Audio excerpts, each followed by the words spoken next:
What's good, everybody? Happy Tuesday out here on the Metro Memphis, Tennessee trailer yard. On lunch, get ready to crank back up. But before I crank back up, Captain B, what's going on? I wanted to just shoot a quick video. I know a lot of people, both on the Facebook groups and YouTube, ask a lot of questions of me about what I use, what I do. And so just, you know, whatever your resource is, whatever you have already, whatever you're about to get into, I just show you what's been working for me, especially since I've been washing trucks and now, well, fleets now, trailers and trucks. And we've kind of migrated and evolved into another yard in which now we're doing trailers on a recurring weekly basis. So at any rate, people ask me what I use. People ask if I'm one-stepping, two-stepping. So I'll go ahead and clear up what I do when I two-step and what I do when I one-step. So today on these operations here, all right, this fleet yard, these trailers, it's a one-step process, okay? And a lot of people are asking, hey, what type of soap you're using, da-da-da-da. And I keep it real simple, budget-friendly, all right? However you can obtain it, Walmart, O'Reilly's, whatever, all right? But I have been using this product here, okay, for quite some time now. And I have evolved into, I have it, since it's a one-step and it's pressure wash concentrate, okay, I actually just mix it, batch it right there in that tank, okay, and with the Simpson, okay. I maybe drop, that's 275, I run it all the way up to 275. I may put 2 gallons in there, y'all, no more than 2.5, okay. It's diluted. What you want is called wash water, just like when you're at the truck washes, or you're at the car wash. When the soap comes through, you know, it's the same setup. So the soap is, you know, concentrated though, but with all that water, you know, I still, you know, I just needed to wet the trailers up, get on there enough to wet them up, and then we come right back with my I got my tip, my long range tip gun down at the trailers when I crank back up. But I go ahead and try to show you if it'll come out. And so this is my short lance. This may be 36, all right, but I've got my try to get it in view here. I've got my 40 degree 4.0 orifice fan tip on the end of these guns. And this is my short gun. My long gun is down there at the trailer, so when I crank back up. And so I'm not running quick connects anymore. I'm literally running that. And so everything's coming straight out the tank, okay? So I just, you see the hose, the green flex hose, I just refilled this tank up because we should wrap up with the remaining of these, this 275. And if not, I'll have to put a little bit more in there. But back on the yard over there on the other side of the trailers is the shop and the main office and stuff. And I just get my water when I come here. And I fill up. I was at 700 on the way out here to the yard. So I left the house probably at about 350. So I can run 300, you know, carry 350 on this trailer, and then on the back of my truck. And then when I get here, I just finish topping off the tanks. But one stepping with my Simpson, okay, that I reconfigured to pull from the tote. Okay, that is a check valve that actually just keeps the water ready to go at all times. Okay, I actually learned that from ChatGPT when I was bulletproofing my other machine last summer. And so I did this one the same way. And that's it, y'all. This keeping this AAA triplex pump with some good oil. As a matter of fact, I'll show you the oil that I started using back in the winter. I got it from Home Depot. I started running that type oil, the cat pump, high pressure oil for the pump, and then we run for the motor itself. I mean, you can just get some SAE 30 from anywhere. I got that from Tractor Supply, but you can get that from O'Reilly's or Walmart or AutoZone or whatever. But at any rate, I got everything bypassed. This is my bypass line back into the tank. And as you can see, I took my external bypass and I threaded it into the pump. And I blocked off the chemical injector. Okay. And I got a plug on that. Pipe doped everything up. And now I'm running my reel because I'm getting ready to turn in my other machine today. Later on afternoon when we get done here. But this is what I do when I'm washing trailers. So one stepping all the way. Okay. And it's enough. These trailers aren't, fancy. Okay.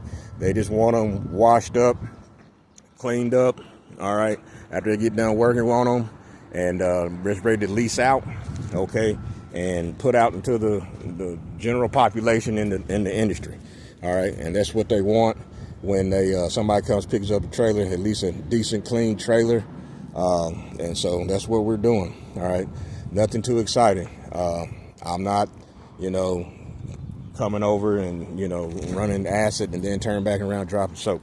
Now, I will do that, and I have done that, and I can do that. All right. Now, this is the mothership, and like I said, we've broken her down, and so she's getting ready to get turned in.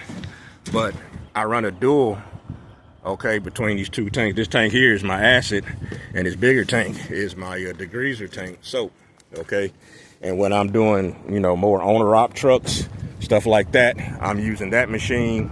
I was using that machine. It's getting turned in today. We got a small leak in the manifold on the general pump. So I'll turn that in, let them look at that, see what's going on. But I used to use this machine here to do the trailers, but once we got Simpson back in, like, hey, this is what the trailer's for. There's my new soap tank. I just put 2 or 3 gallons of truck and trailer in there, juice it up, okay? And then I just run that hose into that 1 gallon bucket pail, and then I'll just dump the soap into the tank, and then I fill the tanks up. And then my bypass line does the agitation, just like if you were doing pest control. Okay, so I got the bypass line on top, and then I don't even have it down at the bottom. So when I come off the trigger, the water from the bypass agitates the water, and that helps keep everything fluid, okay, and diluted, all right, to where it's not clogging up the pump, okay, because all we were looking to do is just get, a nice layer of soap. And when I say a layer, I don't mean shaving cream layer. I just mean, you can see it falling off. You can see it get sprayed on, but the majority is water to definitely wash and keep the seals clean. You don't want to clog this up. You definitely don't want to run anything else through here. Definitely no acid or nothing like that. But that's pressure wash concentrate that is basically kind of designed to run through a pump. All right, but you got to be careful with that as well. So at any rate, this is my fleet wash rig that I have now evolved into the last, I'll just say probably 2 months. Okay. And with Simpson back online, I really just got him back online here the last couple of months when we started coming out here and washing these trailers. And that's what his job is to basically wash trailers and also to wash the trucks, the recurring fleet trucks that we wash for FedEx. So that's my setup, y'all. I just want to shoot this video. This will be on YouTube so somebody can see this and got questions. But that's what I'm doing. That's my setup. We got hose running everywhere. We got sump pumps down in the tanks and marine batteries and everything pushing. But whatever it is that keeps your operation running smooth, especially if you're a Han Solo like me, you're a solo operator. Hey, this is just, this is what gets you through. And I also say this, and I'll close with this. The branch manager here and the operation manager here at Metro Trailer, They're not asking me what soap I use. They're not asking what process I use. All they know is, you know, hey, they give me a list of trailers. I go and wash them, and I come back the next week. They're like, hey, man, those trailers look great. Okay, we're hitting the these are the panels on the trailer. You know, a lot of people don't get close up on 53-foot trailers every day. Okay, especially if you're not in that industry. I used to be in this business years ago, so who knew I'd be washing them or in my business some 10, 15 years later. But at any rate, all right, what you can't see is, like, on a trailer like this, you can still have a film, a rolled film, okay, a little grime, okay, and a fan tip does great cutting the grime and dirt off these trailers. You definitely hit the wheels, the hubs, and the tires, okay? And just like I said, we want to sanitize the trailer as much as possible, all right? So one step, just having, a little bit of soap in there, all right, coming out does great, all right? I may count 1, 2, 3, 4, maybe 5 panels off the rivets there, all right? Spray them up, wet them up, and then we get to it. And we start cutting, and then we just go down the line, and then we hit the back, do the other side the same way, and we do the front, okay? So you're looking at almost, without the top of the trailer being done, you're looking at almost, I believe I forgot what ChatGPT told me. He wanted to say it's about, maybe 3,000 something square feet, okay? Maybe 1,600, somewhere along between 15 and 3,000 square feet for a 53-foot box trailer, okay? 2 sides and the front and the back to include the trailer doors, okay? So that's a lot of square footage that you're covering. You're going to run through a lot of water, and I'm running a 4 gallon a minute, okay?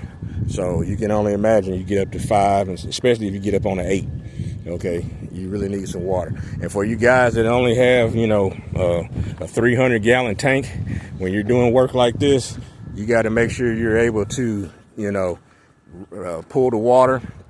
And I don't have to go back up to the front.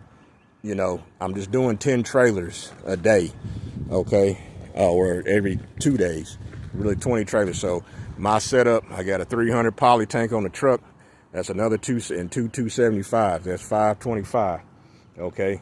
So when I fill them up, when I come out here, slow roll out here, I've got enough to do, my 10 trailers for the day.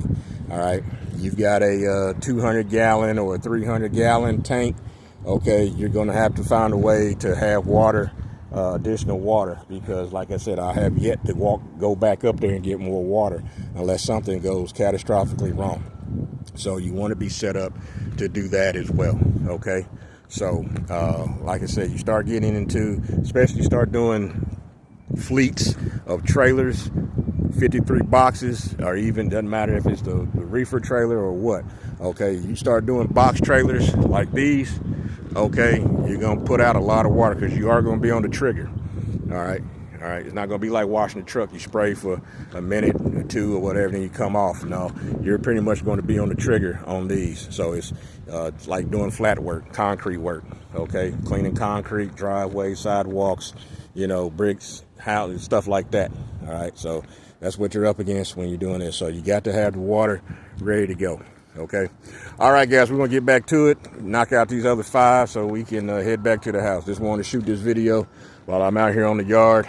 Okay, and let's let folks know, hey, this is what I do. This is how I operate for my operation. And like I said, if you're looking at getting into this, and you want to make sure you've got the necessary capacity to have water ready to go. If I only had 1 tank, I would have been done with 1 tank at the end of 5 trailers. Okay, on a 4 gallon milling machine. Then I would have had to go back up to the water point, wait another 45 minutes or so, okay, for that tank to fill up, then come back out here.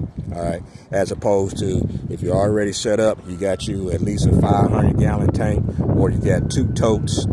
Okay, at least that'll get you through probably, depending on your machine. Like I said, I'm running a 4 gallon a minute. 2 totes would get me through 10 trailers. All right. Now, depending on the severity of the trailer, you might be burning through that water. So I'm actually gone through 1.5 totes already, okay, of water. I've already transferred the tote on the right over, okay, and I added some more water out of that tank on the truck to fill it back up. So that's where we are. So at any rate, we're about to get back started. All right, y'all, we'll talk to you later. Captain B, 21 Bravo, out of here.